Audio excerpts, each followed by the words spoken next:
Salut à tous et bienvenue sur Geeko World. Aujourd'hui on est le lundi 2 décembre déjà, c'est bientôt Noël, et on va parler de l'actualité manga et animé de ces derniers jours, et on va surtout parler du Weekly Shonen Jump, du classement annuel du Shonen Jump, ça peut être intéressant pour vous, et du classement du dernier numéro. On va parler actualité, animation, tout ça. Donc bienvenue à vous si vous découvrez la chaîne, ici on parle d'actu manga sur YouTube, vous l'avez vu dans le titre. Il y a, pour ceux qui l'ont manqué, le grand retour sur la chaîne, c'était une des émissions phares de la chaîne que j'ai repris. Donc ça y est, enfin, c'est les sorties manga du mois. Donc chaque premier du mois, on sera reparti, nouvelle émission, etc. Il y a ma review de DB Daima qui est sortie. Si vous n'avez pas vu la review, allez mater ça. Et sans plus tarder, trêve de suspense et de bavardage, on est parti. Donc, il y a un compte Twitter que je vous mets à l'écran, Mangax République ou Manga X République. Je sais pas du tout comment ça se prononce, mais ce monsieur, il s'est cassé les fesses pour un truc. Et je vais ouvrir l'image dans un nouvel onglet, donc allez le follow si vous voulez, j'ai vu, il partage pas mal de trucs hyper intéressants. Voilà, je vous l'ai ouvert ici, comme ça on verra plus clair. Gros zoom, enfin on fera le zoom après. Donc, le premier du classement, sans surprise, c'est donc One Piece.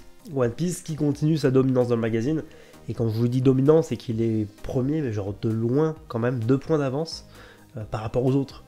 Le deuxième, là où j'étais surpris, je m'attendais pas à le voir là, je sais qu'il est très populaire. Au Japon, en France, un peu partout dans le monde, c'est Sakamoto Days, et je pense que du coup, non seulement de le voir là, je me dis que si l'animé de Netflix là, qui sort début janvier, enfin qui sort en janvier sur la plateforme, si c'est vraiment bien fait et fidèle au manga, Sakamoto Days ça va être une bombe à retardement, je pense qu'on se rend pas compte. Après, il n'y a plus trop de concurrence, il n'y a plus de My Hero Academia là, enfin si, là il est dedans, mais les principaux mangas sont bouclés. Donc je pense que maintenant l'intérêt du public va sûrement aller vers cette série qui est quand même en termes d'action et d'humour etc. Une très bonne série. Donc on verra. Blue Box est classé 3ème avec 5 points en moyenne, donc classé 5ème en moyenne, Sakamoto Days 4ème. My Hero Academia classé 5ème aussi en moyenne, 5,1. Jujutsu Kaisen 5ème avec une moyenne de 5,17. Ichi the Witch, c'est assez beau, alors la série est récente, je vous l'accorde. J'en entends vraiment parler en bien, aussi bien dans les commentaires qu'un peu partout sur internet. Et Ichi the Witch quand même classé 6ème, 5,7 en moyenne comme classement. Juste derrière on a Akane Banashi Imaten aussi, j'en entends parler, écoutez, peut-être que ça présage du bon pour la série, mais en tout cas il y a une moyenne de classé 9ème avec 8,3. Witch Watch, pareil, bonne série, sympathique, sans prétention. Et puis après je ne vais pas tout vous détailler non plus, pour que la vidéo dure 2 heures, pour pas me mélanger dans les chiffres, tout ça, mais je vous laisse le classement, voilà, je déroule ça à l'écran. Je vous laisserai aller mater ça. Allez follow si vous voulez sur Twitter, Manga République, et puis on est parti. Là je vous l'avais partagé, mais voici un visuel un peu plus parlant pour les 10 mangas les plus vendus au Japon en 2024. Donc c'est les 10 mangas les plus performants en termes de vente. Il y a truc qui m'a surpris, l'auteur de Claymore, manga de Dark Fantasy, clairement, Norihiro Yagi, qui va commencer un nouveau manga dans le Shonen Jump Plus. J'ai d'ailleurs le premier visuel à vous partager un peu plus loin dans la vidéo, donc n'hésitez pas à rester jusqu'au bout, mais c'est juste fou. Ça démarra le 7 décembre dans le Shonen Jump Plus, et franchement je suis très curieux de voir à quoi ça va ressembler. Alors certes ça sera un one shot, donc à ça un chapitre, mais je pense que si le succès est au rendez-vous, peut-être une nouvelle série. On verra, parce que il me semble que ça fait très longtemps qu'il n'y a rien sorti. En tout cas, depuis Claymore, j'ai pas d'autres séries en tête. Bref, on verra. Kagurabashi a dépassé les 1,3 million de copies en circulation pour ses 5 volumes. C'est colossal. Copies en circulation, c'est le nombre de volumes disponibles sur le marché, dans le monde ou au Japon, peu importe. Undead Unluck va faire l'objet d'une collaboration assez étonnante, parce qu'il va y avoir un crossover Undead Unluck Street Fighter, ce qui peut donner un truc hyper marrant en vrai, parce que des fois il y a des trucs un peu gore tout ça avec Undead Unluck, donc il y a moyen d'avoir des délires, des vrais délires avec des têtes qui volent et tout, pourquoi pas, à suivre. On va causer du prochain numéro du Shonen Jump, donc le deuxième numéro de 2025, celui qui sera en lead color, plus donc pas double page couleur d'ouverture, plus couverture du magazine, ça sera Me and Roboko, original, voilà. C'est assez rare pour être souligné, donc c'est pas mal. Il y a ensuite Astro Royal qui va bénéficier de pages couleurs, il y a Imaten et Apple, un nouveau one-shot, voilà. Le classement du Weekly Shonen Jump numéro 1 de 2025. Donc c'est reparti sur la numérotation, là on a la numérotation de l'année d'après, donc l'année prochaine. Il y a toujours un décalage, mais c'est normal.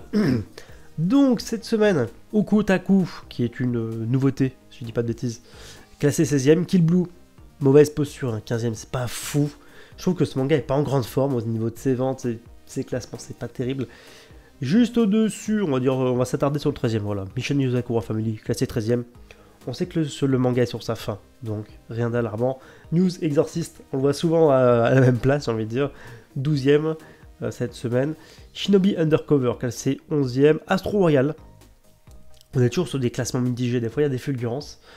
Les ventes sont pas non plus en train d'exploser les compteurs. Est-ce que la série va perdurer ou est-ce que à moyen terme elle va être annulée? Faudra suivre ça attentivement. Imaten, classé 9ème, Hunter x Hunter 8ème, ça aussi c'est normal. Pour Hunter x Hunter, il y a toujours un traitement, enfin, il est toujours classé en fin de magazine volontairement, donc voilà, c'est pas alarmant. Ichi the Witch, classé 7ème, voilà, encore un joli classement pour cette nouveauté qui a moins d'un an. Sidecraft, Love is a Mystery, ça c'est une nouveauté, donc pour l'instant on s'en fout. Akane Banashi, page couleur, on s'en fiche aussi. Sakamoto Days, classé 6ème, toujours des bons classements, de toute façon, je le vois rarement là de tête sortir du top 10 Sakamoto Days, donc voilà. Undead Unluck, classé 5ème. Écoutez, la situation est toujours assez irrégulière pour Undead Unluck. Un coup tu crois qu'il va se faire axe, donc mettre de côté dans le magazine, donc être mis sur la touche, pardon. Un coup après il redevient populaire. C'est toujours un peu compliqué avec Undead Unluck. Blue Box, intouchable cette semaine parce que bon, page couleur, donc on s'en fout. Mien Roboko, classé 4ème. Voilà, ça fait plaisir pour cette petite comédie. Witch Watch, grosse remontada, 3ème cette semaine sur le podium. Quand même, mine de rien, la médaille de bronze. One Piece est 2ème. Et le premier donc, qui s'empare vraiment du haut du podium, c'est The Elusive Samurai. Classé premier, Kagurabashi avait cette semaine la couverture. Et la page couleur, la couverture, magnifique. Magnifique. Kagurabashi, c'est un manga que j'apprécie. C'est pas mon manga préféré actuellement, mais il y a un côté dans le découpage et la mise en scène très intéressant. Ça fait un peu penser au film de Yakuza. Il y a un truc un peu cinématographique dans le découpage. Et la couverture, par contre, me plaît énormément. Je pense que c'est la cover qui me fait le plus plaisir. Les couvertures de Kagurabashi, des tomes de Kagurabashi, les couvertures sont folles. Mais là, bien joué pour la couverture. Allez, on va fermer ça. On va parler ensuite de la suite des infos.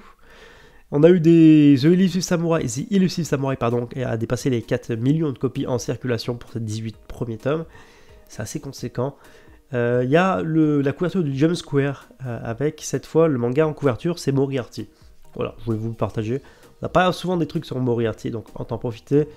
On en a parlé, Instinct, donc le manga au moins produit par Inotax, c'est le truc qui fait débat, a tout pété, en fait, tout simplement. Plus de 80 000 copies écoulées, je pense qu'à mon avis, à l'heure où je vous parle, ça reste à prouver, mais je pense que le manga a dû dépasser peut-être, on verra, les 100 000 copies. Bref, c'est juste monstrueux. Qu'on aime ou pas, il y a Solo Leveling saison 2 qui a offert un nouveau trailer. Voilà, c'est vraiment un trailer, c'est pas un teaser. Donc ça c'est très cool. Nouveau visuel également pour Solo Leveling. Pareil, ça fait plaisir en attendant la prochaine saison. Et puis j'avais mis le doublon, dis donc. Il y a Togashi qui se fait opérer. Voilà. Togashi, depuis qu'il a son compte Twitter, il nous raconte un peu sa vie, il nous tient au courant des avancées d'Hunter x Hunter, l'avancée de son travail, l'avancée des planches, tout ça. Et puis des fois, il lâche des petites informations un peu aléatoires, mais pas non moins intéressantes. Et là, il a parlé de sa santé. Donc bref, il y a deux nouveaux épisodes terminés. Et ensuite, après, il lâche carrément qu'il a été opéré. L'intervention étant réalisée sous anesthésie locale, j'ai dû écouter des explications et des commentaires en direct, ce qui a été une expérience précieuse et pédagogique. Merci beaucoup. Donc là, il nous drop qu'il s'est fait opérer. Est-ce qu'il aura encore mal au dos, ou alors est-ce que cette opération va être bénéfique pour lui, pour aller de l'avant et dans la continuité de son travail? Parce que je rappelle qu'il bosse encore sur Hunter x Hunter alors je vous parle. Hein. Souvent il produit 10-20 chapitres grand max, il se casse. Là on est sur une nouvelle sable, là on approche des 30 chapitres en production. Il y a des rumeurs qui disaient que la série allait revenir de façon régulière. Enfin la publication serait irrégulière, mais moins espacée dans le temps si vous préférez. Donc voilà, affaire à suivre. On va ouvrir le rayon des rumeurs, parce que Anime Sumi nous rapporte des rumeurs cette semaine, dont il y en a quelques-unes, mais celle-là m'a paru intéressante à vous partager. C'est tout simplement que d'après lui, le manga légendaire Ashita no Joe, dédicace à Otai Cult, le poteau Otai Cult, bénéficierait d'un remake. En tout cas, il y aurait des discussions sur un remake de l'anime, d'après certaines sources. Enfin, c'est certaines sources, c'est de la rumeur, donc prenez ça comme une rumeur. Voilà, écoutez, pourquoi pas. Après, moi j'aime bien Gitano Joe, mais j'ai toujours eu du mal avec les dessins qui pour moi ont pris cher, ont mal vieilli. Une fois que t'es dans le truc, voilà, niveau scénario, il n'y a rien à dire. Mais les dessins aujourd'hui, pour le remettre au goût du jour, je sais pas. Après, on verra peut-être qu'avec un style moderne, en même temps, style moderne trahirait le charme de l'œuvre, donc je sais pas. À voir. Bref, je serais très curieux qu'il lance un reboot, ça permettrait de repopulariser, en tout cas remettre sur le devant de la scène le manga. Apparemment, il y a encore de nouvelles rumeurs, toujours côté des rumeurs, concernant Black Clover, le retour de l'animé. L'animé va souffler sa 10e bougie apparemment. Putain, je me rendais pas compte. Ça fait déjà 10 ans que Black Clover ça existe. Ça me paraît énorme. Ça me paraît énorme. Et apparemment, le retour se prépare en douceur. Voilà. On verra, affaire à suivre. Peut-être surveiller la Jump Festa là, qui se produira dans une vingtaine de jours. On en reparlera, de toute façon on fera des vidéos dédiées. El Teacher Noob s'est offert un tout nouveau visuel pour son animé, qui sortira à l'été 2025. Et là, donc je vous le disais tout à l'heure, donc l'auteur de Claymore, vous le savez, se lance dans un nouveau manga, un one-shot. Et donc on a un premier visuel pour ce manga qui sera publié dans le premier numéro du Shonen Jump Plus. Donc voilà, là où je vous parle, ça va sortir dans une semaine, pile, enfin 5 jours. Écoutez, il n'a pas l'air de... Alors c'est dur d'en savoir plus par rapport à ça, mais il n'a pas l'air de s'aventurer sur des sentiers nouveaux. Je veux dire, il ne nous balance pas une comédie romantique. Il a l'air de sortir un manga avec un chevalier en protagoniste. Affaire à suivre. En tout cas, je suis très curieux d'en savoir plus. Le manga Chain Soldier, donc c'est Demon Slave, a dépassé les 5 millions de copies en circulation pour ces 17 tomes. Là aussi, c'est un chiffre assez sympathique. Et couverture que j'ai vraiment adoré, littéralement, c'est que Masakazu Katsura, qui est tout simplement l'auteur de Wingman, Video Girl Eye, il y a M, le one shot, il y a plein de trucs. Et donc l'auteur, qui était un proche ami d'Akira Toriyama, a tout simplement enfin bref, il a redessiné une couverture hommage, faisant référence en fait à la première couverture du tome 1 de Dragon Ball. J'étais confus dans ce que je vous ai dit, mais vous avez compris. Et j'ai trouvé toute la symbolique. Alors déjà, je trouve le dessin est magnifique. Ça rend hommage, vraiment. Des fois, il y en a, ils prennent des libertés. Ils partent un peu en roue libre. Mais là, bel hommage, c'est magnifique. Et en même temps, quand tu sais que c'est un proche de Toriyama, bah tu dis, ouais, il y a un double sens caché quand même. Tu vois que le gars, il s'est fait plaisir pour rendre hommage à son ami. Enfin, je le perçois comme ça.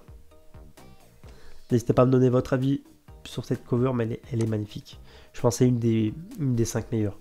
Et de loin. Qu'est-ce que j'avais à vous partager sur One Piece? Oui, d'ailleurs, en parlant de tout cet événement commémoratif par rapport au fait de redessiner des couvertures de manga, ça sera Eiichiro Oda qui va s'occuper de la couverture du tome 42 de One Piece. Donc, qui sera donc la dernière couverture de ce grand projet qui rend hommage à Dragon Ball. Il y a eu un grand vote de popularité mondiale pour My Hero Academia. Et donc voilà, il n'y a pas vraiment de surprise quant au classement. Les Japonais ont à peu près toujours les mêmes goûts, ça reste stable. Pour les personnages les plus populaires de My Hero Academia, en premier on a donc Katsuki Bakugo, on a Izuku Midoriya, Shoto Todoroki, 3ème. Et je vous laisserai mater tranquillement là le reste du classement. Voilà, ça évolue pas trop. Moi, Shigaraki, je l'aurais mis plus haut, dans le top 5. Mais bon, c'est que mon avis, hein. C'est des goûts et les couleurs, voilà. Baki va s'offrir un artbook, tout simplement. Un livre bouquin d'illustration, si vous préférez, qui va concentrer tout l'art du mangaka, de l'auteur. Et je vous laisse profiter de la couverture. Un peu simpliste, mais ça passe. Il y a eu la couverture du tome 19 de Fairy Tail Android Year Quest, sans Year Quest, vous appelez ça comme vous voulez. Et je crois qu'on finira là-dessus. Non, j'ai 2 derniers trucs. J'ai la couverture de Kingdom, tome 74. Déjà, ça passe méga vite. Simple, efficace, on aime bien, ça claque. Et voilà, dernier truc, c'est vraiment ça. C'est l'épisode spécial qui sera rattaché à la première saison. C'est une sorte d'OAV si vous préférez. Le jour de congé d'Oshina, Oshina's Days Off. Ça sortira donc le 28 mars 2025, voilà. Voilà le nouveau visuel pour l'animé. Écoutez, c'est tout pour cette grosse vidéo actualité. J'ai pas mal de boulot cette semaine, mais je vais essayer d'être plus régulier. On verra. Hein. En tout cas, surtout, j'attends votre avis là-dessus en commentaire. N'hésitez pas à vous abonner, voilà. Partagez la vidéo si elle vous a plu. Et sur ce, je vous dis à bientôt pour une prochaine vidéo.